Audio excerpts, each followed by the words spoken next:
$2. You know what I'm saying? Doesn't make me feel good. That kid was definitely a child. Yeah. I mean, I don't think he could have bought me. He may have just been able to buy me some cigarettes. Well, they weren't. They didn't even. They were at that level where they didn't order no food. Like we went to the movie tavern. Yeah. Which is, if you go to the movie tavern, you get some type of food and drink. Yeah. That's what it's known for. I think they got a soda. They didn't even get a soda. Oh, they got nothing. They got nothing. Oh, okay. So that's the level they were at. Yeah, It was that's like that fast food money. Yeah, he may have paid for her. He may have paid for her to get in. Right. But that's it. Second thing.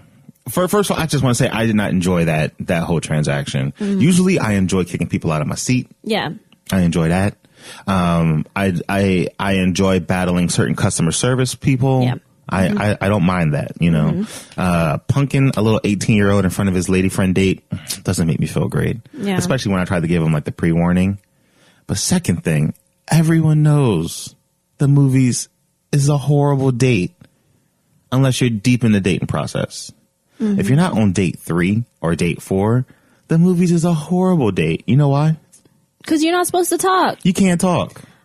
Also, You can't talk. he brought her to a movie called The Quiet Place, which means most of the movie is fucking quiet. So when I don't you even talk, think he knew this. When you talk, It's so loud. everyone hears you. Yeah. Like, it was like, because at the beginning, he was talking a lot, and I was like, oh God, I'm going to have, like, okay. And then when the movie got really quiet for a while, he shut up. And I was like, thank God. Yeah. But then when it started to pick up again, that's when I looked over at you, because I forget what he was, because she was pregnant, and there was things happening, and he was kind of like, He was like immature about birth. he was very immature about birth. And that's when I looked over, I like whispered to you, and I was like, yeah, this dude next to me is a fucking tool. Yeah.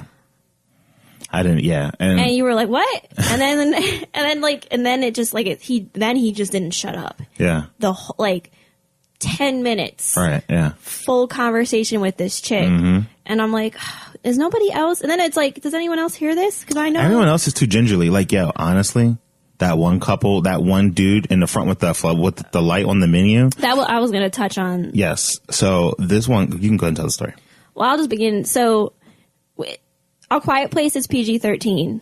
Yes. But it's definitely, like, you have to be a pretty mature 13-year-old to go see that movie. Because it's pretty, I mean, there was definitely scary elements, some adult themes. I feel like the maturity of a 13-year-old to go see that movie is the type of 13-year-old who can't see movies because he's watching his little brother and like making dinner and shit. There's a lot of reading, there's a lot of subtitles. And this couple brought their 2 children. They look young too. They were not in double digits. They look pretty young. My guess was 7 and 9, 7 and 8. So that's already like, you just know when you see adults bring children right into horror movies. Yes. Usually you're in for a special treat. Yeah. These motherfuckers are not considerate. I like it when I see them panic quit. Like the little kid who was in It. Yes. That little fucker had to be escorted out of the theater.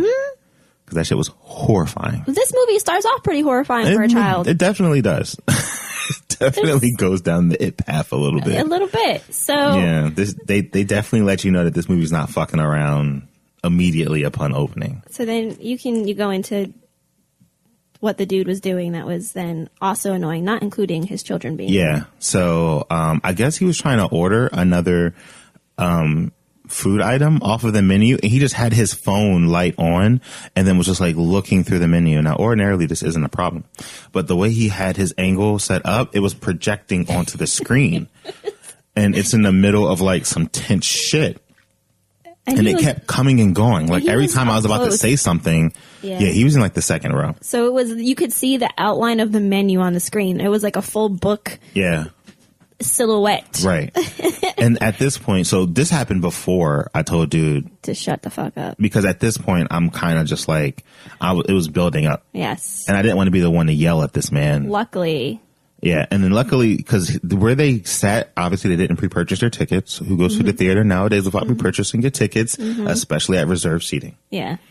It's a roll of dice. They were not able to sit together. If you have 2 people, you're probably good. If you have 4 people, it might be a little difficult on a Friday night to sit next to each other if you didn't pre-purchase. So I think his wife or his daughter, whoever the other lady was, comes over and just lets him know to cut that shit out. Was she with him? I didn't think she was with them. No, yeah, she was with him because they were split up. Like half of the family went on one side and the other half. They were actually pretty deep. There was more than 4 people. It was like 2 older people, a younger person, and then 2 really young people. Yeah. Okay. And I think like it looked like it could have been either his daughter or his niece or something. She looked like she was like of the shits. Yeah, but not like a full adult.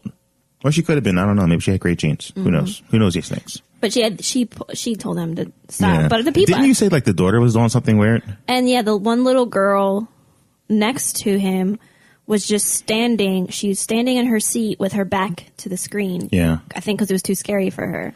Yep. But can you like there was people right behind them? And I would just I'd have been like, can you sit the fuck down, little girl? I am so sorry, but you need to figure out something else. Why don't you go see Sherlock Gnomes? A Wrinkle of Time was right next door. Go support Ava. I almost thought they were in the wrong theater at first. I was like, oh, they must be here for A Wrinkle in Time. But you can't be in the wrong theater when your seats are assigned. And I should have known better the way he was looking at those assigned seats. He was looking at those assigned seats like he was like reading a treasure map. Like he was just like, oh yeah, I guess you go 5 paces up and 3 to the left. Does anyone have the compass? Like, fuck out of here, dude. All right. Also, I just want to say, we got some sample HelloFresh shit and it's pretty good. I don't know what the prices are to warrant the goodness, but it was a combination of foods that I thought tasted delicious. Those paninis, those pita wraps were pretty tasty, but like at the same time, I was still hungry. Yeah, and that was like I usually like to make dinner to have leftovers for the next day. Yeah. And their foods are made, we just got the 2 people meal plan, and it was just enough food. Yeah. For us that night. And I feel like the pasta one could have been left over, but we definitely doubled up on that. That shit was delicious. That was amazing. We should probably do something like that again. And yeah, so HelloFresh is actually kind of bumping. We hustled the system a little bit, so we're going to get a little bit more of it this week. And I'm enjoying it. I'll let you guys know if it's something that I would actually pay for to use on a regular basis. It'd be interesting to see. I mean, the stuff will come off very photogenic. So at the very least, you could have like, I don't know, what do you get, 2 meals a week? You can pick, apparently. You can either get 2, 3, or 4. Okay. So if you got 2 to 3 meals a week, you have at least 3 Instagram-worthy dishes at any given time. And also, I want to give a special shout out to the lady who stole my parking space this morning when I went on a coffee run. And where we are, we have street parking, and which sucks. It does. And where I was parked on the corner. There's a spot in front of me and a spot where I was at that could fit. So essentially, there was 2 cars. I was in a 2-car spot, and I had enough room for a car to get in front of me or, just in front of me because I was on the end of the corner. I go to Dunkin' Donuts. I pick up some donut coffees. And then as I'm coming back, she is the car in front of me. It's like a silver Audi Jeep type scenario. And she pulls right into that spot. But when she pulls into it, she doesn't pull in all the way to the front of the spot. She doesn't pull into the back of the spot so I could parallel park in front of her. She pulls into the middle of this motherfucking spot and then leaps out in some fucking sweatpants and Ugg boots and then just gingerly walks across the street. That's how she'll get your car keyed. I was so furious because now I had to drive around and look for another spot. I'm just like, if you would have just like pulled all the way forward to like be like a real parking spot, or if you wanted to have the end, just back it up to the end and save a spot in the front. Why would you park in the middle of 2 parking spaces? You just fucked up 2 whole parking spaces. And this is something that I see recurringly on our streets, and it pisses me the fuck off, and people are mad and inconsiderate. And then when people key up their cars and shit, they're like, oh, woe is me, the city is fucking disgusting. When realistically, all you had to do was just park with some goddamn dignity and concern for other people. Because your car doesn't, when you live somewhere where you have street parking, you should accept your car is going to get hit. It's going to get dinged. It's going to get dinged. It's going to get dinged. One of the reasons I bought my car when I bought it was because we did not have parking, and I knew my car was going to get dinged. So why buy a super nice car? Let me buy this 2-door hatchback that fits snugly in tiny spaces and not spend a lot of money on it. Right. Like this bitch is in a Audi. Yeah. I'm pretty sure the way she looked the vibe that I got was like, she doesn't pay for that Audi. No, I'm thinking she's probably a college student. Yeah, I think that's daddy's Audi or mama's Audi, or I don't know, because she lives in like one of those multi-home homes.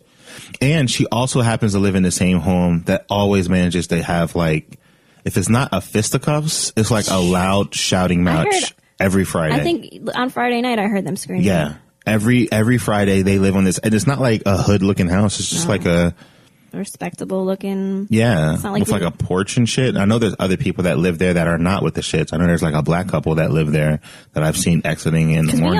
I almost called the cops on them one day. That one night. Well, that one night they were brawling. They were fists. Like, it was. I mean, would you really call the cops though? If someone was getting the shit, if I was scared for his life. Oh, okay.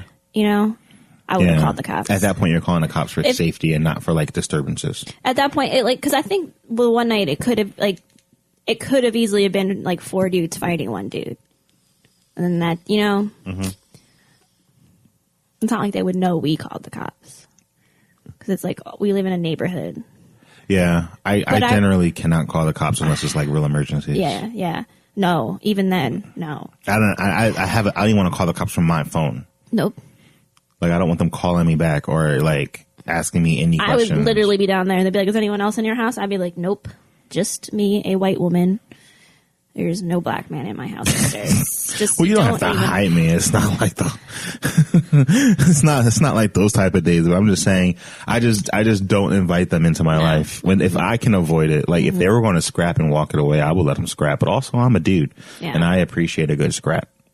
But I do wonder if that house, if it's fallen into the streets that often, there has to be some loud ass arguments in that house. Oh yeah. And I can't, like, can you imagine if the person below you was just... I would bang on the wall. Kind of like, remember that one apartment we had where the chick was just schmanging loudly all the time? All the time. At like 4 a.m. It was never early. It was never right before, like at bedtime or when you get up in the morning. Yeah. It was like when you were in your deep REM sleep, like between 3 and 5 a.m. It would be like this. It would be like, okay, it's Tuesday at like 3:50 a.m. You would hear ferocious pounding and Saturday night moans. Mm-hmm. And I'm just like, all right, dude, I get it. You're fucking king dingaling. You're like dicking it down. Baby girl, I understand you're loving it. But it is 3:50 on a goddamn Tuesday morning.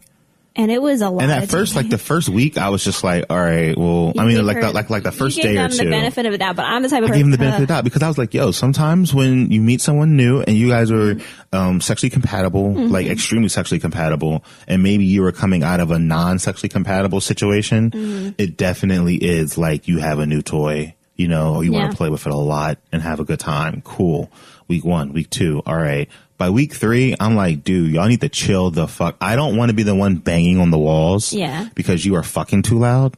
But if it's like Wednesday at 2:45 a.m. And you are fucking like someone's filming it, I gotta tell you to shut the fuck up.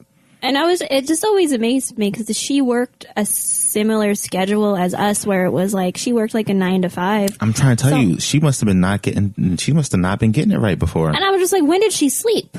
Yeah, because it wasn't her I mean, I don't know what was going on because there'd be other people and we low key, we didn't stalk her in a way, but we shared a driveway. So we were more cautious of random cars in our driveway. So whenever random cars, you would see who the cars these people belong to. And they were just like random dudes. Like the girl was definitely living her best days. And I'll give it to her. But you know what? With everyone else, I don't know if they were more respectful or if she was more respectful, but no one else was fucking at 2:45 on a fucking Monday morning. Except for the one dude with the dreadlocks. Who I never really seen. He would come late and leave early. Never saw him. And he had a tinted black Impala. And I was like, she met him at the VA. But I do remember that sometimes they would have the nerve to like bang on our floor for us being too loud.